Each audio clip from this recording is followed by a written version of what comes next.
Welcome to BWI Live. I'm Thomas Frank Carr, Sean Fitz, Nate Bauer. We are here talking about Penn State, Michigan. There's all kinds of stuff we're talking about today. This show has so much stuff in it. I'm gonna do my best to make sure we get to the most important things throughout the game. We haven't reviewed Maryland as a team yet.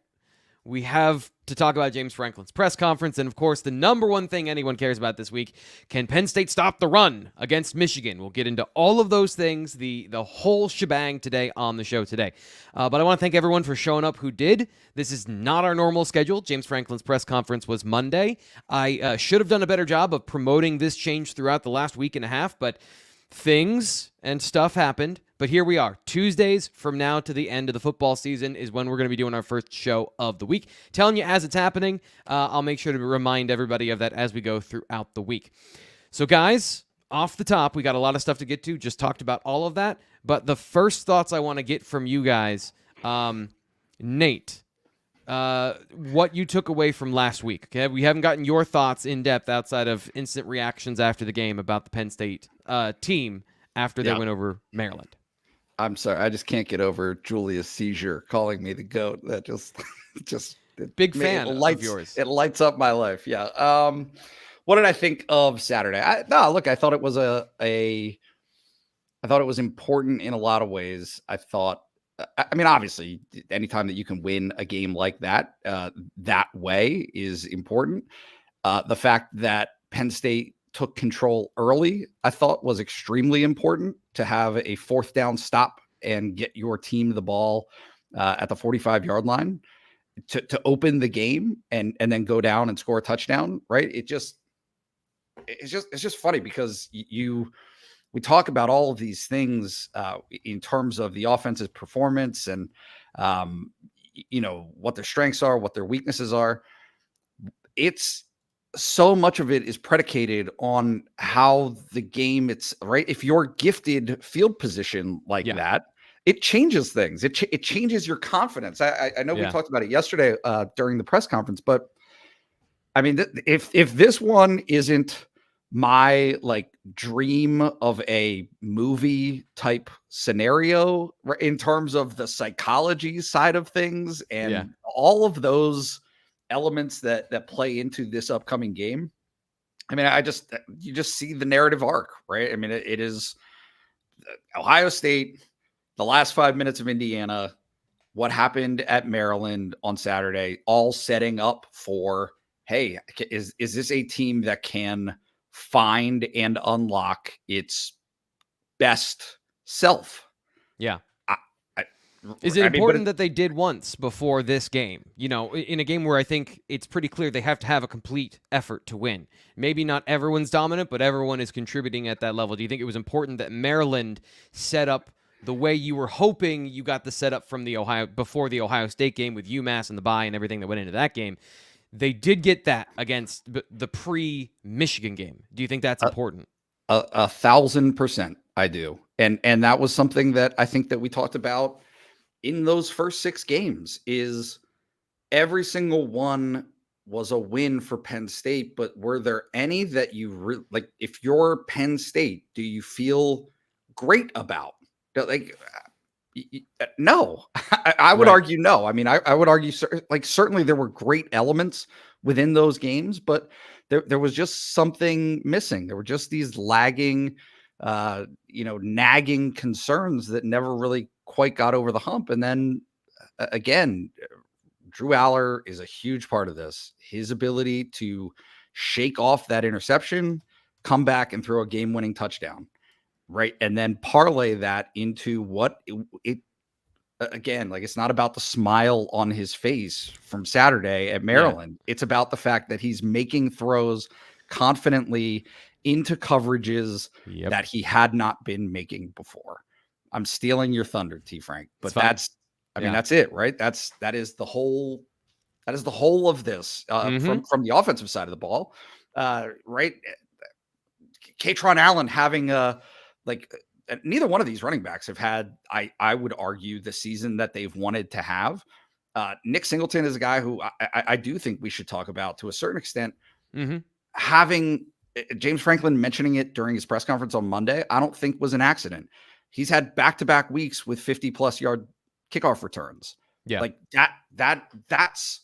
that's who he is. And it has taken a while, I feel like, for this team to remind itself. Theo Johnson said it after the game. He was like, we had to remind ourselves that we play one of the best defenses in the country every day at practice. To me, that is a blaring red flashing sign of lacking the height of confidence that you need to compete in a game like this. And so now that reminder has taken place, that they've gotten to that point. Yeah. What does it mean? What does it mean for them moving forward? I mean, it just seems set up for a game that maybe win or lose, they can play to their potential.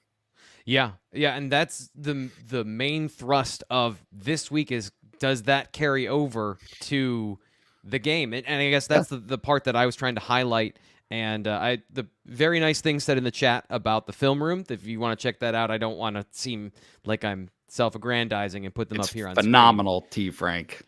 But that was my point, is this is not coverage scheme, this is process. And that feels like that carries over. As you've just outlaid eloquently, the facts are on the film. And again, it is not to throw somebody under the bus, not to throw the question under the bus. It was the correct idea.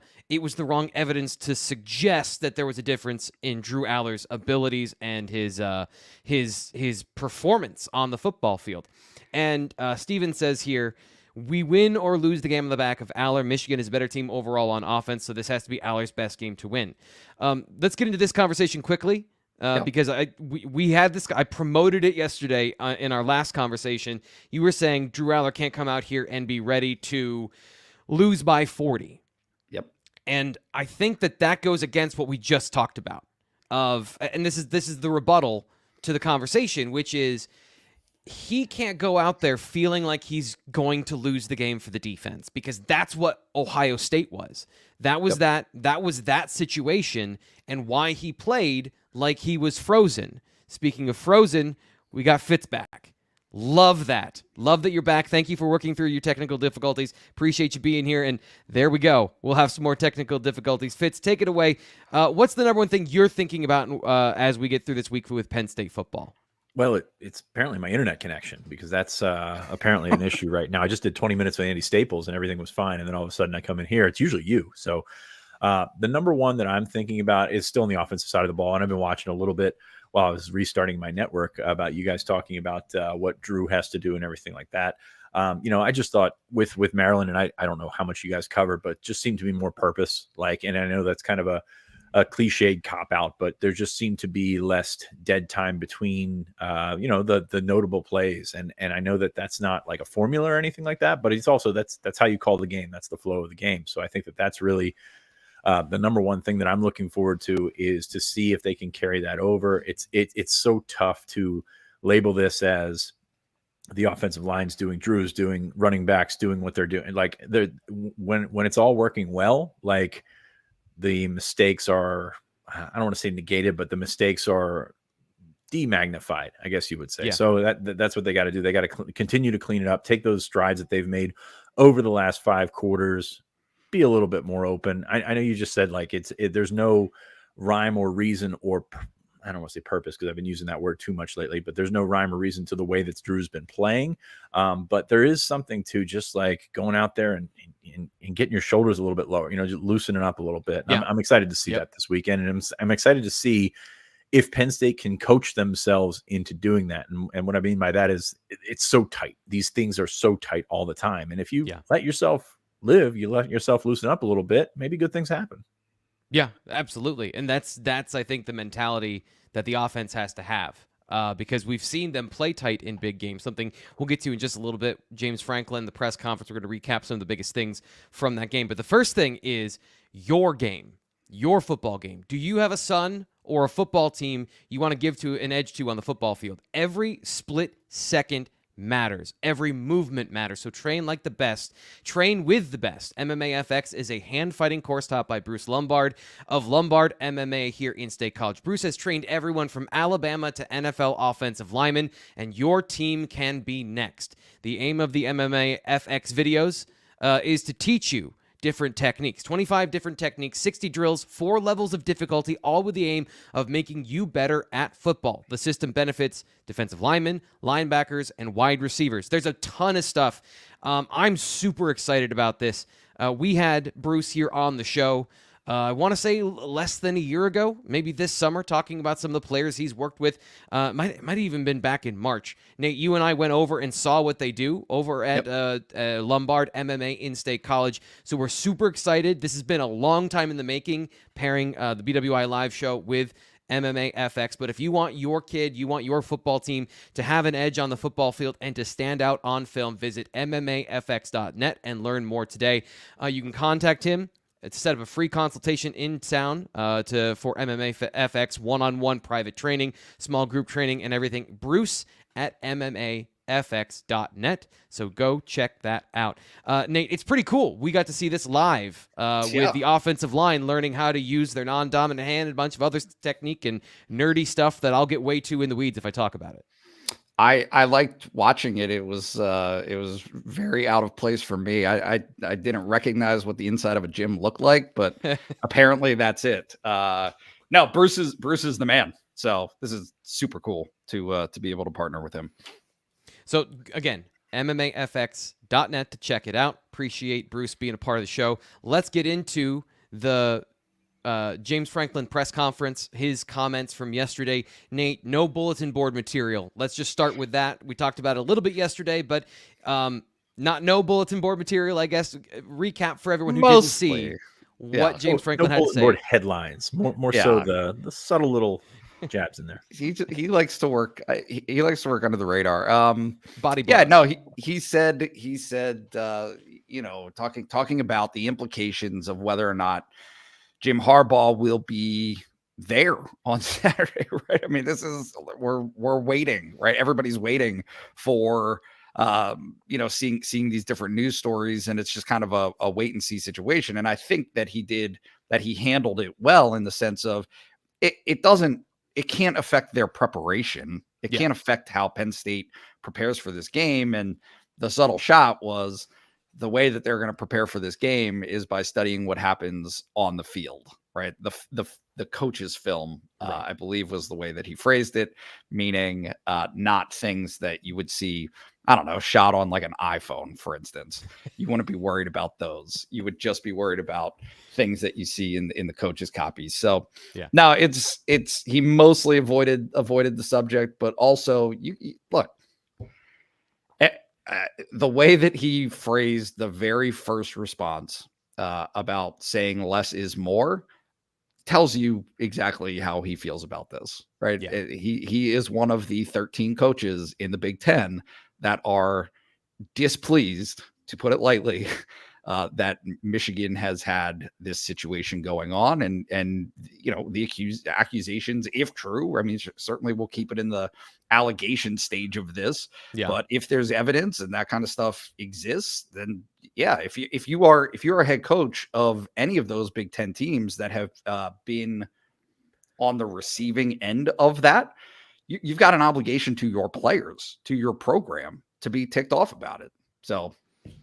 Fitz, do you have any thoughts you want to share on this? I know that this isn't necessarily, because you and I especially are like, what's on the football field? Let's talk about that, because that's what we do. But with this is such a big topic that I wanted to give you an opportunity to say anything you have on your mind about it and how it affects this particular week.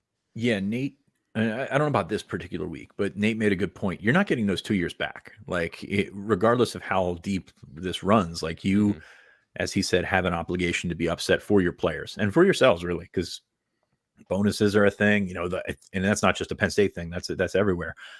So like you have an obligation to be upset. I'm still not sure what's going to come of it. I guess there's a notice of disciplinary action that's coming. Who knows what that means? But no, it's very interesting. But yeah, the way that Franklin approached it, I have no problem with this. He's got enough distractions. I mean, his record in big games is enough to get people talking rather than the Michigan stuff. So I appreciate the way that he handled that. He must have gone to Bruce and done some hand fighting, because that was not the bull rush that some other coaches have been able. I saw the Purdue coach the other night was definitely not holding back. So it's an approach that I can appreciate. And again, the less we spend talking about the scandal itself, because we don't have the details, and things are coming out sort of hourly, which is again, going back to my original point, it's really funny to see the defensiveness. It's really funny to see it's really good that Ohio State played Rutgers this weekend to give their beat writers something to tweet about other than Michigan, and likewise with Michigan Purdue. So that's where I'm at on it. Believe it when I see it, but let's go back to the game at hand, because that's what everybody really wants to focus on. Julius Seizure back in the chat says, does an absent Harbaugh galvanize his squad? Maybe, but they're also good enough to win without it. Like, that's, talking about what's on the coach's film. This is also a side note, is you shouldn't think that the only reason this team is good is because they know what's coming. Allegedly, they are also very talented. There's a very good team. Yeah, and nobody's going to circle the wagons. I'm sorry to go at your Bills here, T. Frank, but nobody's going to circle the wagons like Michigan. Yeah. They've already done it this year with the suspension and playing for Harbaugh and all that kind of stuff. So, like, this is not a situation that would throw them off in any situation, because number one, that's how they're programmed, and number two, they're damn good. They're really good. So 1,000 questions about the Penn State run defense was the other part of yesterday's press conference. I'll save my comments to the end because, I just want add some context to my thoughts around this. But Nate, coming back to you on this conversation, the validity of the conversation this week, obviously it has to come up, but at the same time, I guess, what are your thoughts on harping on that particular part of the game when it's a different team and a different year? Yeah, I think that certainly Penn State has questions to answer about Michigan, right? I mean, that's the crux of this, because if we're being fair, they answered them against Ohio State. It's not like Ohio State was running all over the field against them. It's not like Ohio State gashed them in the middle of the heart of the defense the way that Michigan did a year ago, or the way that Ohio State did in the fourth quarter. 100%. 100%. And so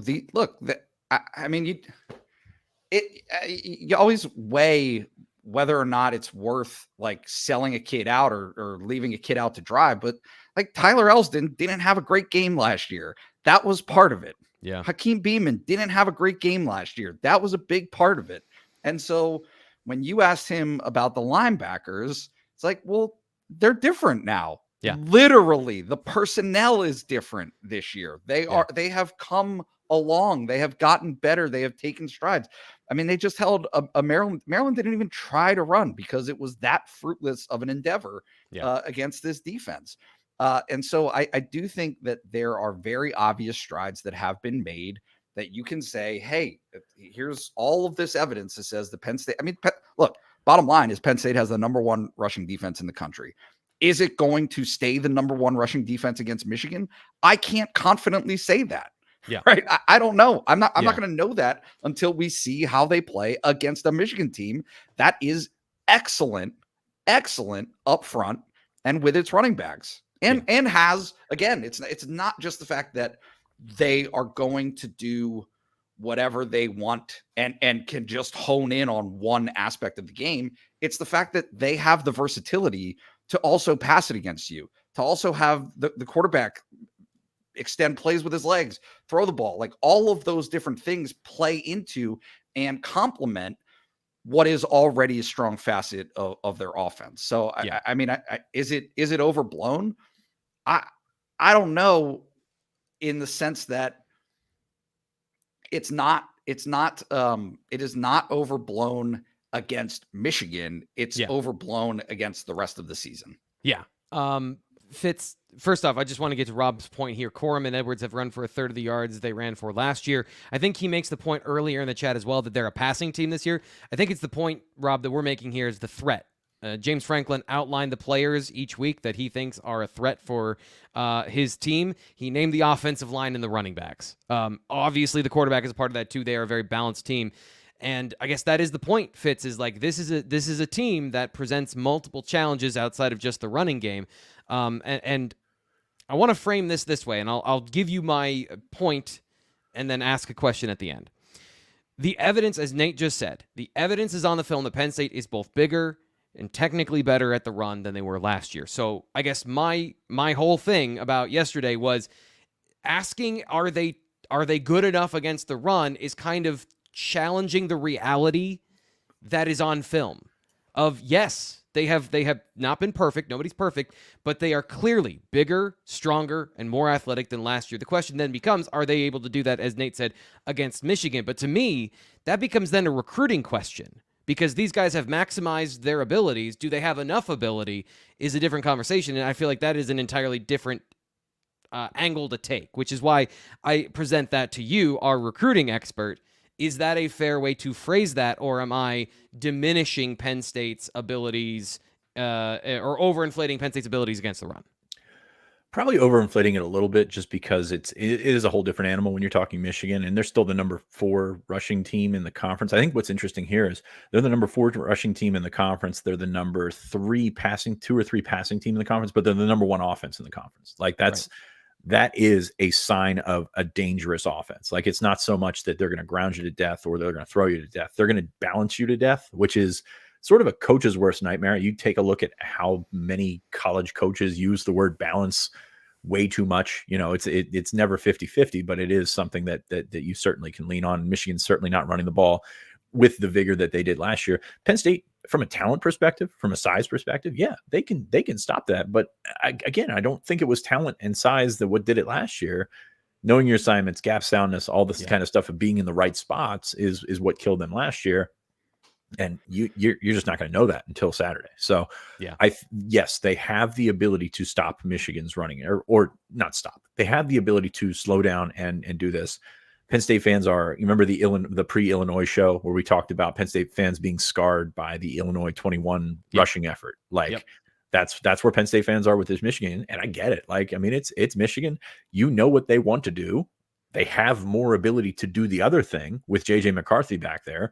And that makes for a danger, like that I would label them as more dangerous this year on offense, because they have the ability to do so. Of course, Roman Wilson's had a great year. You know, they've got some receivers that can make some play. The tight end is really good. Is it Loveland? Yeah. He's very good. So they're just more dangerous and more balanced this year. And really, when you're looking at it, when you're looking at breaking down the matchup of Penn State's run defense versus Penn State or Michigan's run offense, that's not the entire story of this battle. Go ahead, Nate. I was just going to say, I did think one thing that Franklin said yesterday that was, I don't know that many people read it as a shot. I don't think it was a shot, but he said very plainly that they have not been challenged defensively. Like, they haven't. And so when he gets into talking about down and distance, it is that they have had so much success because they are ahead of the sticks all the time. They have not faced any situation with any level of consistency where they are in 2nd and 12, right? In 3rd and 9. Those situations have not been prevalent for them. And look, I'm not saying it's a 1-to-1 comparison to Penn State at Ohio State, but it's kind of like that, right? It's a little bit like that, in that Penn State was under the same situation. I mean, that they certainly Illinois challenged them defensively, but there hasn't been an opponent that Michigan has faced to this point in the season that's been able to do that to them, and it changes things. It changes how the quarterback operates. It changes the plays that you can call under those circumstances. So to always have the playbook open is to always have the best option that you want in that situation, right? Correct. And to be in advantageous situation, like throwing for 76% completions is very different under 2nd and 4 than it is 3rd and 9. Yeah. Going back to some of the things I found when I was looking at where Drew Aller was targeting and the conversation we had about using the middle of the field, 76% completion percentage is not just his overall completion percentage. I think he's completing pretty close to that over the middle of the football field, JJ McCarthy. So they are targeting what is the vulnerable part of the field and having extreme success with it. So that I think is the biggest indicator of the balanced threat of being able to throw it, being able to run it, being able to do all of those in those situations, forcing the worst possible scenario on the defense routinely. Fitz, this conversation came up that I thought was interesting, the way it was framed of offensive competence in big games. Not great against Ohio State. Not great last year against Michigan, where, yes, they were in the game, but it looked ugly. Does that matter here to you? If they get the win, obviously it doesn't, but just the optics of it doesn't feel like Penn State is particularly competitive in some of these games recently against these teams where they had been previously. Can I do my Nate here? Yeah. Yes. All of it. Yes. Like, that is the thing here. And Michigan, a great team on both sides. Absolutely. All the points you've made also haven't been tested. Great on third down, 55 of 99 on third downs, which is kind of absurd in both numbers.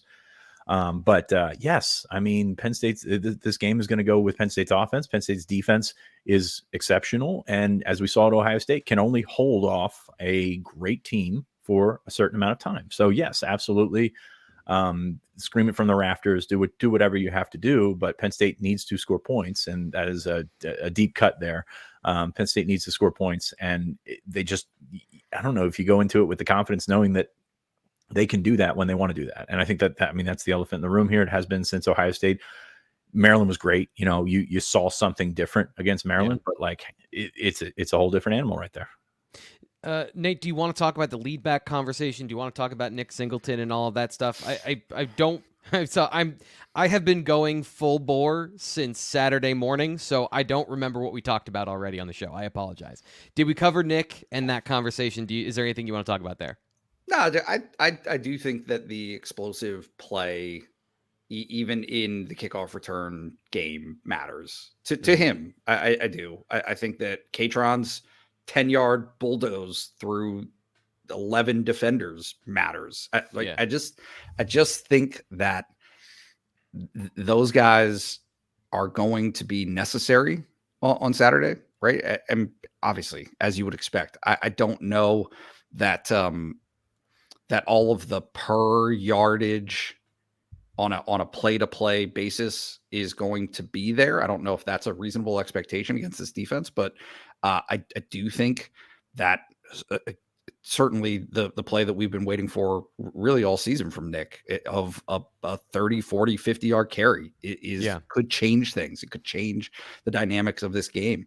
It's just it's so hard looking at this game and trying to boil it down to one thing, because it's not. It is all of, certainly on the offensive side of the ball. It's like, hey, Drew Aller has to play his best game. He cannot be the quarterback that he was in Columbus. He has to be the quarterback that he was in Maryland. If he can find that gear, that it bodes so well for Penn State. But also, Dante Cephas needs to be the Dante Cephas that he was in Maryland on Saturday. Yeah. He can't be the Dante Cephas at Illinois, right? Keandre Lambert-Smith has to be the Keandre Lambert-Smith of Saturday and West Virginia. Right? Like, they need those pieces around them.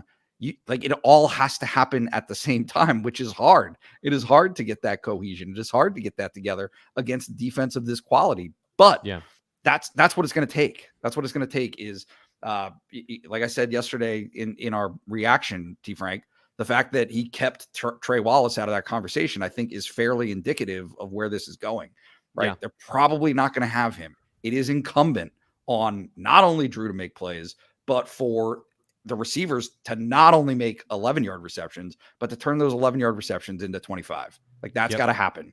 And it doesn't have to happen all the time, but you got to get a handful of those. And if you don't, right, you're going to be staring up at a 24 to 17 loss, right? Because you just aren't able to get over the hump in terms of the points that you're going to need to win this game.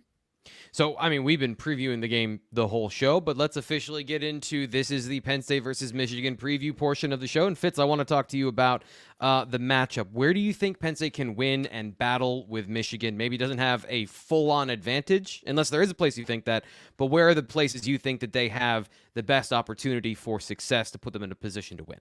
No, it's pretty, I don't want to say even across the board. I think Michigan has a lot of advantages, slight advantages over Penn State, and they've obviously coming in with a lot of confidence and things of that nature. I think Penn State's tight ends. This is a situation I also think Michigan's tight end, Colson Loveland's really good. I said that earlier, but I think Penn State's tight ends can really be different because it gives you something, and you've been harping on this for a couple of weeks, gives you something across the middle of the field, gives you a different opportunity to play 12 personnel because of Penn State's situation without Trey Wallace. They're going to want to lean on having those tight ends in the game but having them be versatile, not having them just like hand down, playing H-back across the formation, all the things that they've done before, but getting them out in space. Tyler Warren was very good against Maryland. Gives you something to be a little bit more dangerous. And I don't see Penn State's danger in the passing game being down the field. Like, we haven't seen it enough this year to say that Keandre Lambert-Smith or Cephas or whomever is going to be out there is going to be the big threat. So you got to work the middle of the field, the intermediate game. And those guys are the ones that keep the drives going. Those guys are the ones that, you needed to lean on at Ohio State when you were 1 of 16 on third down. I think that's an advantage that Penn State can have. I know Michigan's got some good cover guys at the second level of their defense, but Penn State's tight ends, if they're going to be the group that they want to market themselves as, this is the game to take that step. The first question here, the preview, brought to you by KJ Johnson. He says, are there any areas of matchup with Michigan? But here's the second part that I didn't get to. Who's the biggest X factor to you? Is it one of the tight ends? Is it Tyler Warren? Is it Theo Johnson? Or is it Dante? I don't want to put words in your mouth. Who do you think is the biggest X factor on Saturday? I mean, it's got to be your number one. Like, this is what we talked about going into Ohio State, and Keandre, has put up some numbers. He did a good job against Maryland. Didn't get it in the end zone, but he's got to be your number one. These are the same talking points we had against Ohio State, and Penn State came up short. Those guys that want to be those guys have to be those guys. Yep. Put that on a quote, put that on a graphic and put it out there. It's freaking art.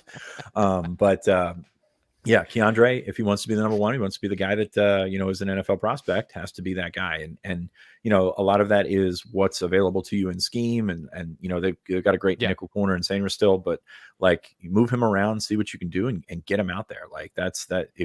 This is the time, guys. Today's show brought to you by My Perfect Franchise. They are a regular sponsor here on the BWI live show, and they have been with us for quite some time. They want to help you get to the next phase of your life. If you're ready to leave the corporate rat race, maybe you are a mid-level executive and you have a lot of experience running things, but you're not running your own business. You're running it for somebody else. Maybe you're looking for a side hustle while working your current job. Maybe you want to build wealth and start to take control of the next phase of your life. You have acquired all of these skills. It's time to put them to use. Check out My Perfect Franchise. Andy Ludicky is a franchise consultant with extensive experience placing people like you with the perfect franchise to manage. You get to buy into this, and then whether things are booming or there's a downturn in the economy, because that's always the conversation around businesses. What's the economy doing? What is the environment like? There's always a business or an area that is growing. It's just which parts aren't. And right now, from what Andy talked to us at the beginning of the year when we had the conversation with him last time, home services are booming because home sales are not. I know, I just bought a house. I am looking to do everything to it to renovate and make things better in the house. So if you have any experience in these areas, maybe you want to buy a painting business or an insulation business. Andy has personal experience managing franchises and he's ready to share his knowledge about how he can get you into those situations to succeed. So check him out. 100% free consultation, 404-973-9901. Check out Andy and myperfectfranchise.net or on the Blue White Illustrated message board, which is a great time to remind you it's the big game and there's a big sale, guys. 50% off exclusive premium content at bluewhiteillustrated.com.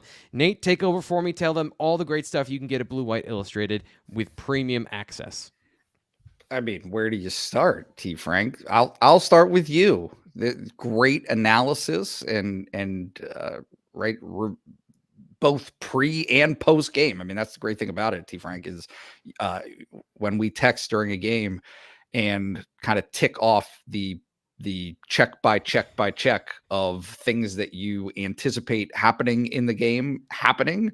It's one of my favorite things. Obviously, Sean and Sean and Ryan killing it with recruiting coverage. Sean obviously killing it with all of the insider info that we get from the football team. And then with me, you get to fight. like if you are missing that in your life, you get to come to the message board, and but I am just like much fatter and less strong than Bruce, right? So Your words are a sword, though. Well, They cut. I got away with those. So yeah, you get to come in and fight with me. So we've got a whole team. Greg obviously has a million stories a day. Just has you completely covered. So look, if there is a time to subscribe ahead of this game, it is now. Now is the time. That is the salesperson version of me. T. Frank, how did I do? You did excellent. He was okay, because he forgot to mention basketball season started last night, and nobody covered the Nittany Lions like Nate Bauer. Check him out. He is ahead of everything. He covers Penn State basketball better than anybody I've seen cover a team. Like, he is like you might see him at the end of the bench, like, which would be a really, really funny visual. But yeah, he's that far into the program. So check him out. For you basketball fans, check him out. Yes, thank you. I was going to mention that. We got to get to that immediately, because it's not just Penn State football, although that's what we're talking about here today. Wrestling with Greg is also a huge thing. You like wrestling? We cover wrestling. Fitz, let's get back to a little bit of analysis. By the way, we have an app. I want to mention that. Download the On3 app as well. Where are the areas that you think is not great? Like, there's not a way to really sugarcoat Penn State's disadvantage in a certain area. I'm very curious to see how the matchups work in the secondary. Like, and I think Penn State's secondary is good, but I think there's been a little bit of like sitting back and letting them come to you, which part of it's scheme, but also part of it is, those guys have been not tested fully to the extent that they'll be tested this weekend by a guy like Roman Wilson, of course, the Leveland tight end, a couple other guys, Cornelius Johnson. They've got guys that can test these guys, and Kalen King, again, we've talked about it a bunch, like, hasn't been the guy that we expected him to be.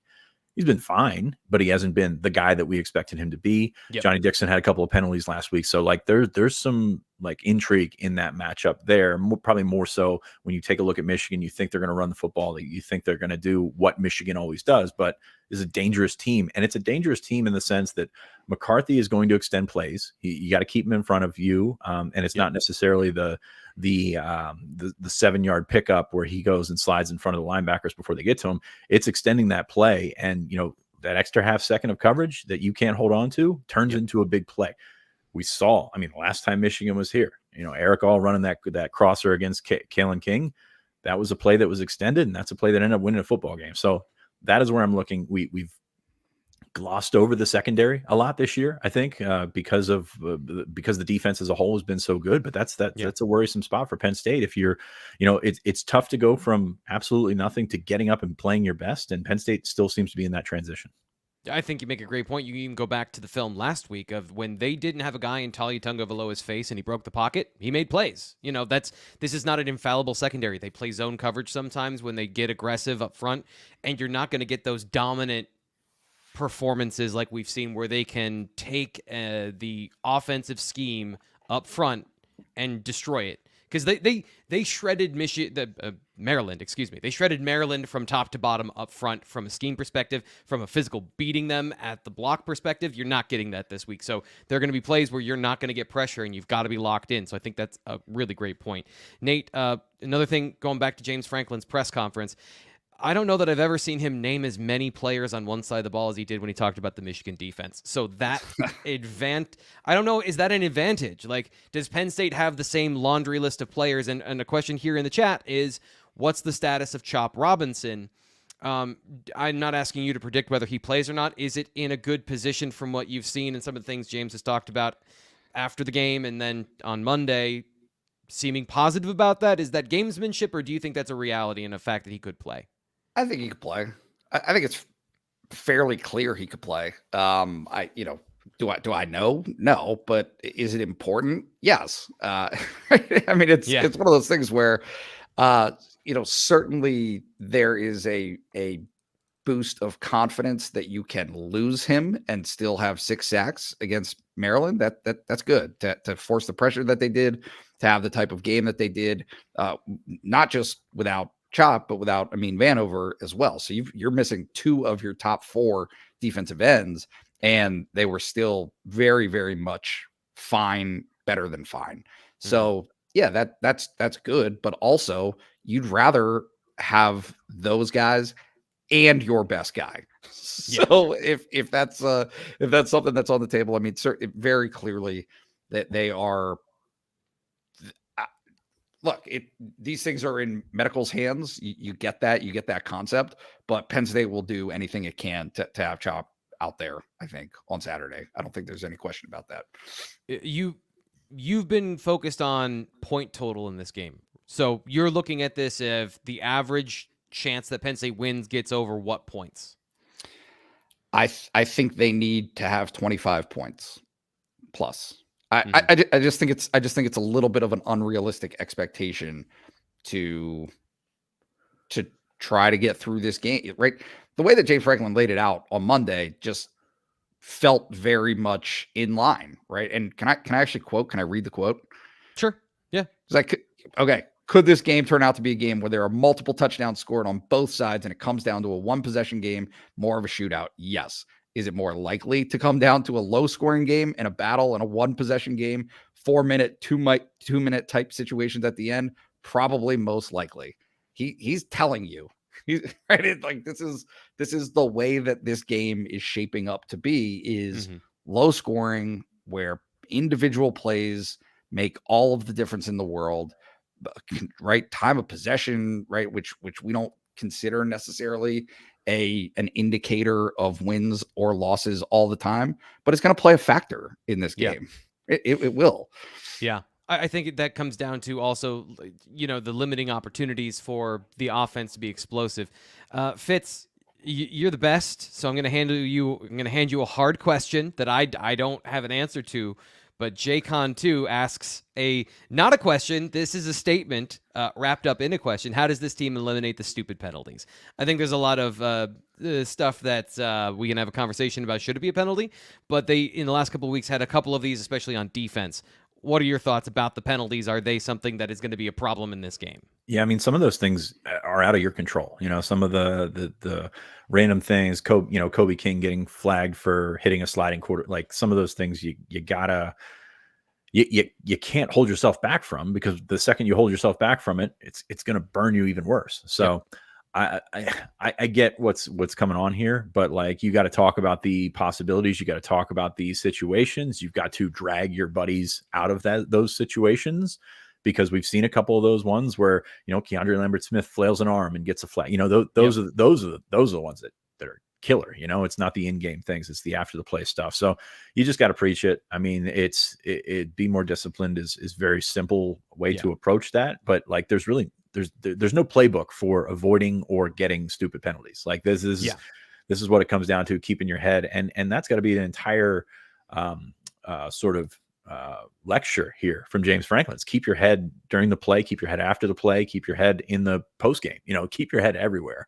Yeah. And it's very simple wording to address a complex situation, but that there's really not much more you can do about that. Yeah, it's not easy. One of the situations, JCon 2, that I thought was interesting in the game, reviewing it and watching it in slow motion, is Katron Allen got an unsportsmanlike penalty because he was celebrating a touchdown in the face accidentally of one of the Maryland players. The Maryland player shoved him in the face, and then there was an exchange. So you just have to not exchange afterwards. So that's just a situation where everything is interpreted by the officials differently, and you might have officials, just like with holding and defensive pass interference, you might get somebody that's going to let you play, that's going to let things happen. This could be a very chippy game, like the end of the Maryland game. And on top of that, like you've got situations that you have put yourself on tape doing. So last week, Johnny Dixon gets called for pass interference 2 or 3 times.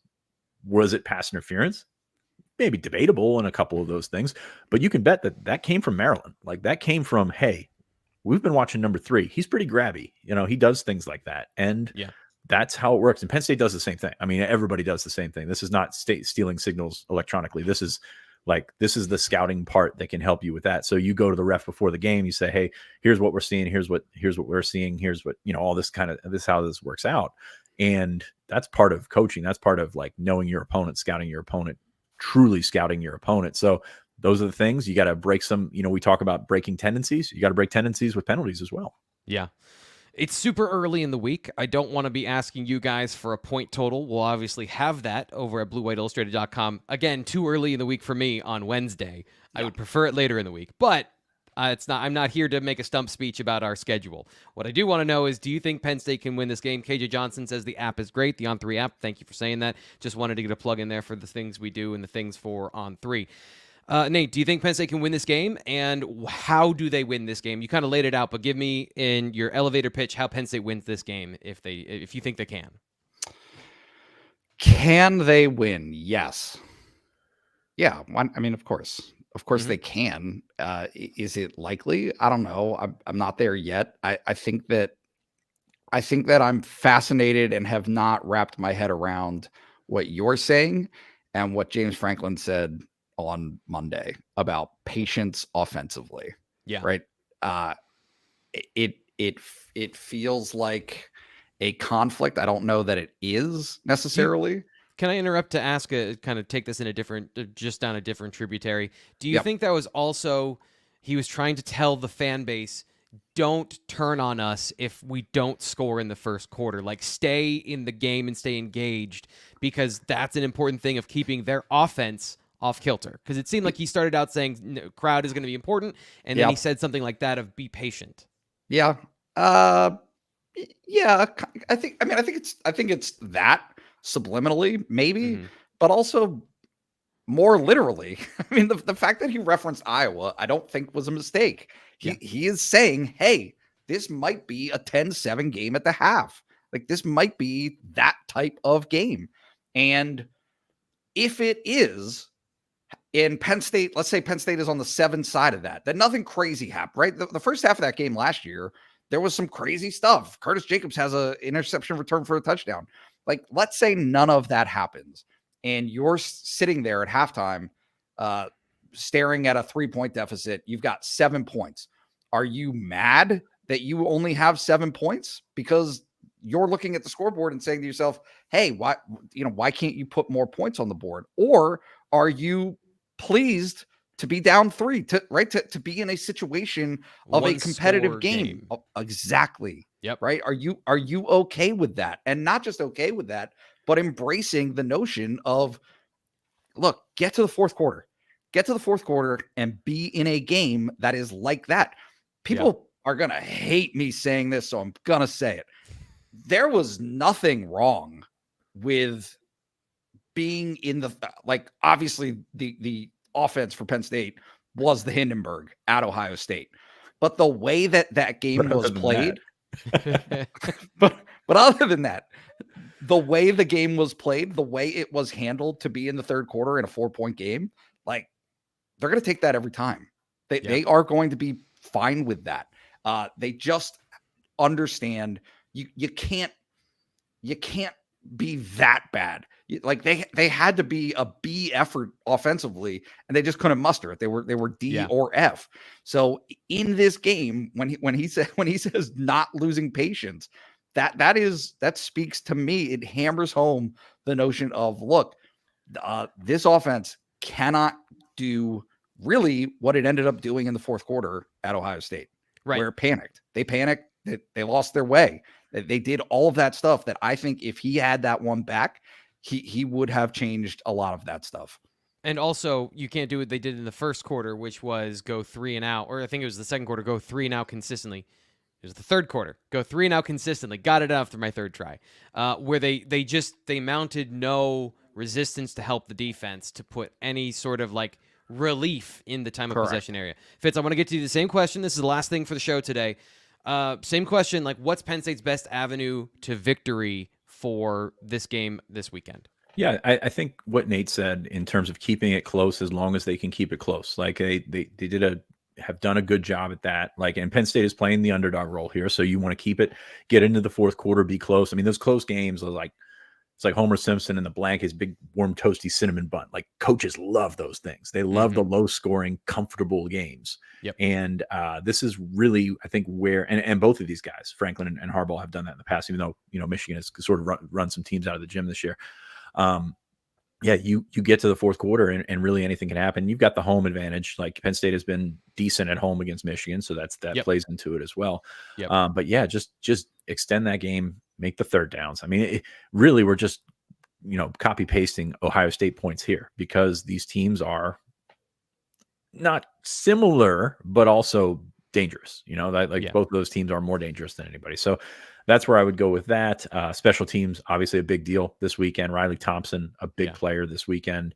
Alex Felkins, who has done exceeded expectations already. Those guys are the ones that have to continue to step up here, because when you get into it, 3 points, those matter. So very curious to see how this goes. I think Michigan, incredibly talented team, incredibly balanced team, which makes them an incredibly dangerous team. So yeah, I mean, the odds are not with Penn State. And on the other side of that, Penn State hasn't shown you on offense what they need to show you to beat a top 5 team. So you're going to have that worry all the way through Saturday. Even if they're winning in the fourth quarter, you're going to have that worry. So we'll get ahead of that right now. So very interesting game.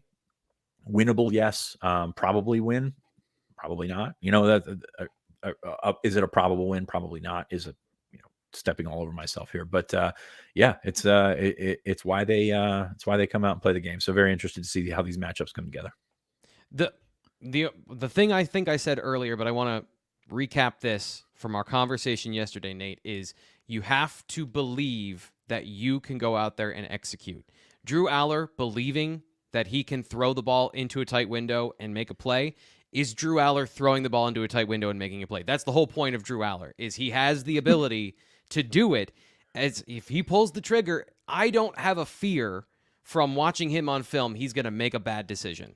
He's not going to go, oh no, I read the coverage wrong, and throw the ball for an interception. Anything's a possibility. It could happen. But the likelihood, and my wife always says, like, the minute you say that, that's what's going to happen on Saturday. It might. But what he has shown me is that he's responsible and smart and sees the coverage. This is a team that's going to run coverages he's seen before. They like to run, good standard football plays. They're not doing anything crazy or exotic or unique from what I've seen so far. So if he goes out and plays with confidence and freedom, they are in this game. If he goes out and we have to be there close in the fourth quarter, I can't make mistakes because we need to be there close in the fourth quarter, you're going to lose the game in the first and second quarter. That's just what I've seen from this team, not being able to make the plays that are available, because even this team will give you some plays. So that's my stump speech. We'll have more about this week. Appreciate both of you guys being here. Once again, we'll be back tomorrow with the BWI live show Wednesday night. James Franklin's next round of comments coming to you on the YouTube channel, but also premium access, premium information of what these two see at practice that you can sign up for 50% off at bluewhiteillustrated.com.